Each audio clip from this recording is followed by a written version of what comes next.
রাস্তার হাল বেহাল, বারবার এই অভিযোগ উঠছে। যেখানে সেচ মন্ত্রীর গড়, সেখানেই রাস্তার বলি হলো দশম শ্রেণীর একজন ছাত্রী। রাস্তায় ঢোকে না অ্যাম্বুলেন্স, বাধ্য ওই 1.5 কিলোমিটার রাস্তা কাঁধে করে অসুস্থ ছাত্রীকে নিয়ে যাওয়া হয়। আর এরপরই গাড়িতে চাপিয়ে সবং হাসপাতালে পৌঁছলেও বাঁচানো যায়নি কিশোরীকে। চিকিৎসার জন্য নিয়ে যাওয়া হলো, পরে চিকিৎসকরা জানান দেরি হয়ে গেছে অনেকটাই। জেলায় জেলায় রাস্তার হতশ্রী দশা। কোথায় যাচ্ছে পথশ্রীর কোটি কোটি টাকা?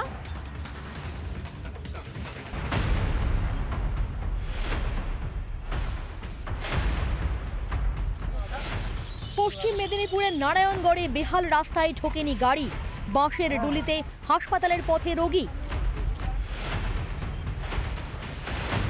দাসপুরেও রাস্তার বেহাল দশা, রোগীকে নিয়ে যাওয়ার ভরসা সেই ডুলি।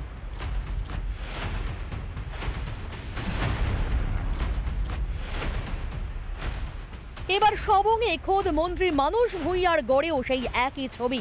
বেহাল পথেই শেষ হলো দশম শ্রেণীর ছাত্রীর জীবন। কারণ সেই এক, রাস্তায় ঢোকে না গাড়ি, ঢোকে না অ্যাম্বুলেন্স। আত্মহত্যা করতে চেয়েছিল, পারেনি, আমরা বাঁচিয়েছিলাম, বাঁচানোর চেষ্টা করেছিলাম যেভাবে হোক, কিন্তু জীবনটা ছিল ওর। কিন্তু হসপিটালে নিয়ে গিয়েও তবু জীবন ছিল, ডাক্তারবাবু পারেননি, চেষ্টা করে দেরি হয়ে গেছে। ওরা বলছে 8 ঘন্টা আগে। হ্যাঁ, খারাপের জন্যই দেরি হয়েছে। আমাদের যে কোনো রোগীর ক্ষেত্রে এই জিনিসটা হচ্ছে, রাস্তার খারাপের জন্য আমাদের দেরি হয়, পৌঁছাতে গেলে রোগীর পরিস্থিতি খারাপ জায়গায় চলে যায়। এই মৃত্যুর দায় প্রশাসনের বলে অভিযোগ জেলা বিজেপি সভাপতি।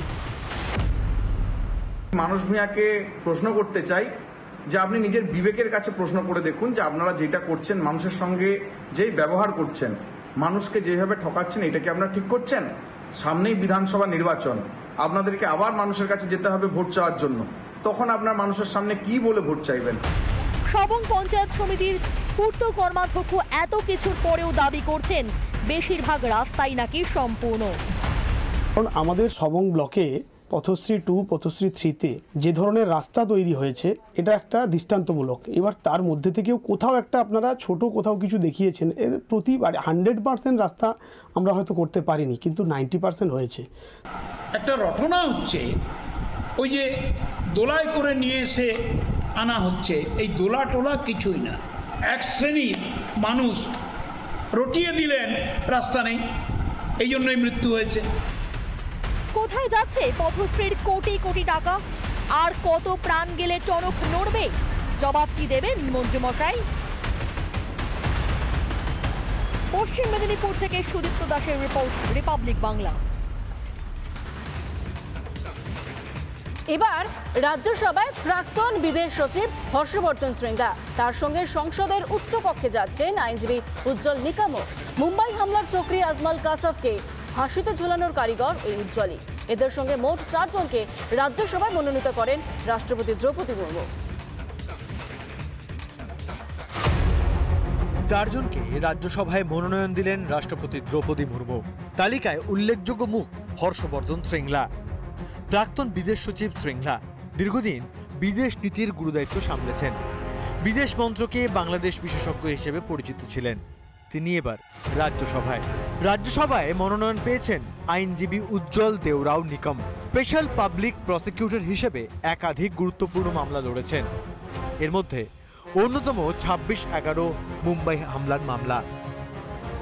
জঙ্গি আজমল কাসাফের ফাঁসির অন্যতম কারিগর ছিলেন উজ্জ্বল নিকম।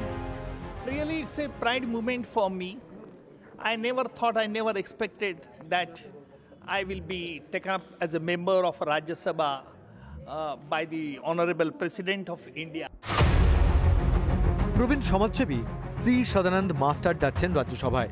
অভিযোগ, কয়েক দশক আগে সিপিএম কর্মীদের হামলায় তিনি পা হারিয়েছিলেন। ইতিহাসবিদ মীনাক্ষী জৈনকেও রাজ্যসভায় মনোনয়ন দিয়েছেন রাষ্ট্রপতি। 2020 সালে তিনি পদ্মশ্রী পেয়েছিলেন। ভারতবর্ষের মাননীয় প্রেসিডেন্ট যাদেরকে মনোনীত করেছেন তারা অত্যন্ত যোগ্য এবং আমরা থ্যাঙ্কফুল যে এরকম ব্যক্তিদেরকে খুঁজে খুঁজে রাজ্যসভায় পাঠানো হচ্ছে। রাজ্যসভায় আসন সংখ্যা 250, এর মধ্যে 12 জনকে মনোনীত করতে পারেন রাষ্ট্রপতি। সেই ক্ষমতা বলে সংসদের উচ্চকক্ষে যাচ্ছেন 4 বিশিষ্ট জনেরা। রিপাবলিক বাংলা।